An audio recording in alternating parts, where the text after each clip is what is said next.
تعهد داده خداوند، گفته بر من واجبه، خدا گفته از بالای عرشش بر من واجبه که از 3 نفر حمایت بکنم.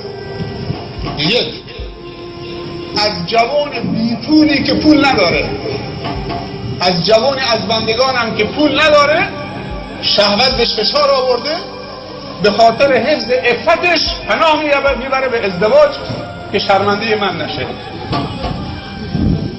پولم نداره ولی پناه میبره به ازدواج، تصمیم میگیره ازدواج بکنه که تو فحشا نیفته و عفتش حفظ بکنه به خاطر ترس از من. خداوند در قرآن میگه اعوذ بالله من الشیطان الرجیم و انکحوا الایام منکم والصالحین من عبادکم و امائکم ان یکونوا فقراء یغنیهم الله من فضله. نترسید اگه بچه فقیر آمد خواستگاری دخترتون بهش بدید اگر پاک خوب بود.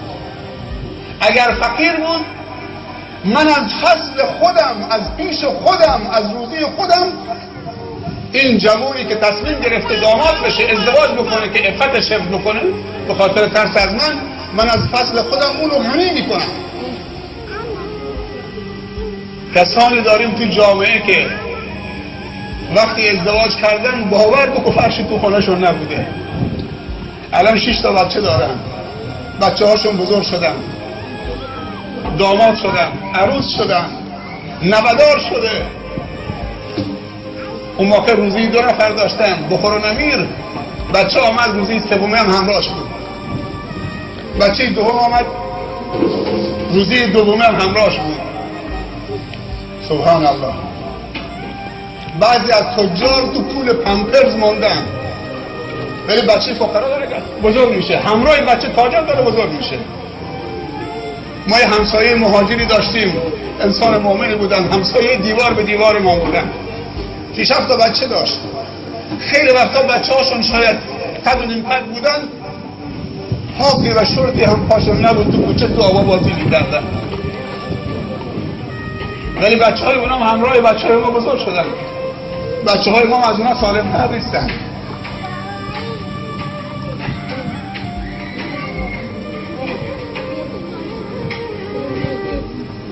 وقتی که عروسی های جمعی تو خونه بنده میشد، این همسایه های مهاجر اولین نفر بودن، 70 بچه هاشون چه از نماز مغرب هم در صندلی نشسته بودن.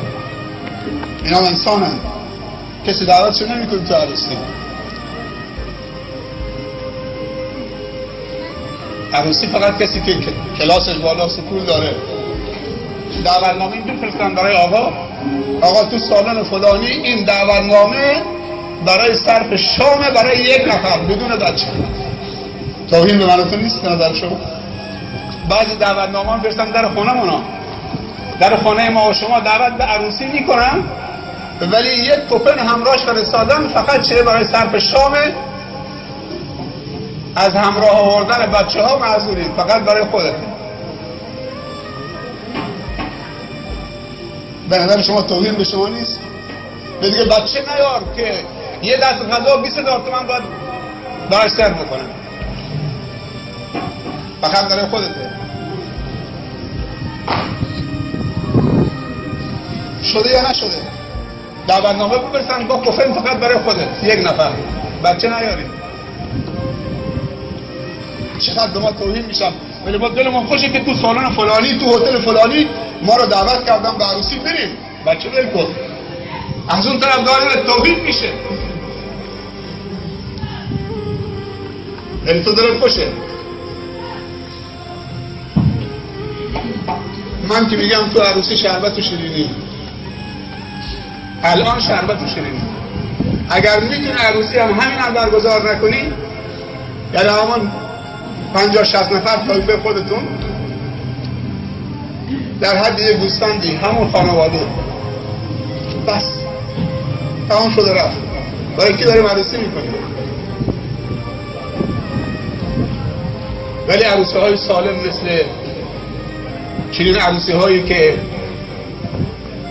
اسراف درش نیست و معصیت خدا درش نیست و خرجهای اضافی درش نیست، شام مختصر هم باشه چش کنید. مبارک باشه.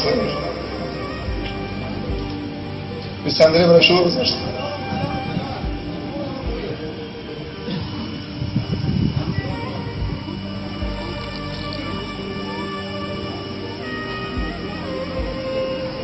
شاید داوود فکر کرده که من به صندلی میشینم بالاتر از دایی اینجا نشستم هستم. آقای بیاور اینجا نشسته آقای وطنپرست است. حالا من صندلی درسته صندلی برای داماد گذاشتم ولی با من یه جای بغل عارف با هم چلوار کراواتم جا میکنم. چسبیده با عارفه بودنم.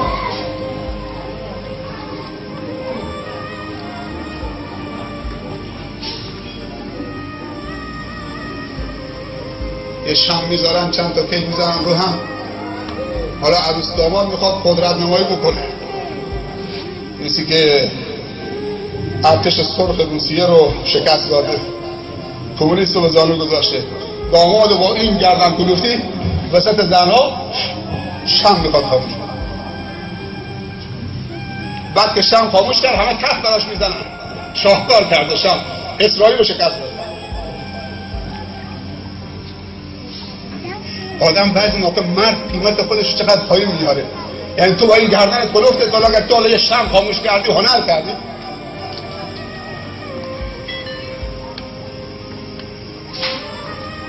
مرد باید مجاهد بشه، نه حرکات سبک و ناسک از خودش در بیاره و وسط زنها و نمیدونم کدام این کارهای که دور از عقل و منطقه و دور از رجولته.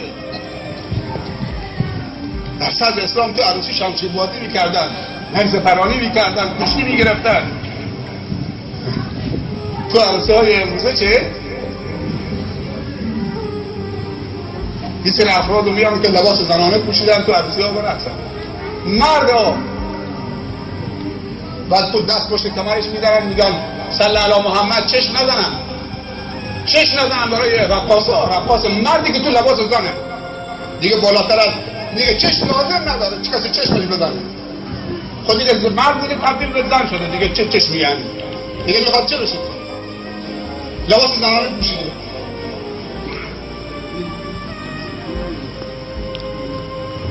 دیگه انتظار داره که در اون شب جمعه نطفه یک پروفسوری بسته بشه که خدمت به جهان بشریت و اسلام بکنه، یا نطفه یک رهبری بزرگی. این دیگه چی میشه؟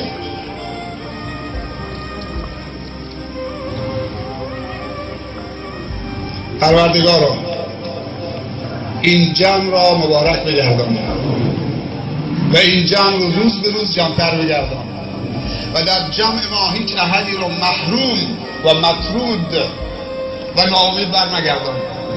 همه این جمع و این حضار عزیزی که به خاطر رضای تو آمدن تو این عروسی سالم، به خاطر که برادری و عزیزی رو خوشحال بکنن با حضورشون، خدایا همه رو به آرزوهای خوبشون برسن.